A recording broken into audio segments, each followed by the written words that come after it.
Welcome to our channel. Today we how to install Teespring for print on demand, complete guide step by step clearly. Start by visiting the Teespring website. If you don't have an account, click on the sign up button. Fill in the required information to create your account. Once your account is created, log in to your Teespring dashboard. Familiarize yourself with the layout of the dashboard. To create your first product, click on the Start Designing button. Choose the type of product you want to sell, like t-shirts, mugs, or hoodies. Select a product category that aligns with your brand. Browse through the available options and choose your desired item. Customize your product by adding your designs and text. Use the design tools to adjust placements, colors, and sizes of your graphics.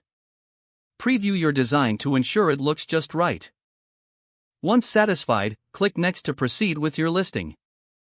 Enter a catchy title for your product that captures interest. Write a detailed description highlighting the features and benefits. Set your pricing by determining the base cost and your profit margin. Choose your shipping options based on your target audience.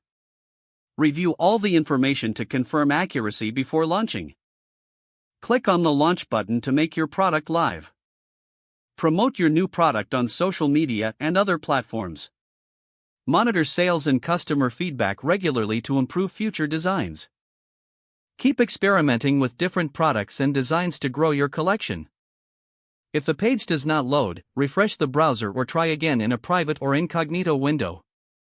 Make sure you are using the correct email address, then retype it carefully to avoid small typos. If your password is not accepted, use the reset option and create a new strong password you can remember. Check your spam folder for verification or security emails, then complete any requested confirmation steps. Enable two-factor authentication if available to improve account security and reduce unauthorized access risk. After signing in, review your profile details so your contact information and settings are accurate and current. Don't forget to like this video and subscribe to our channel for more step-by-step tech guides.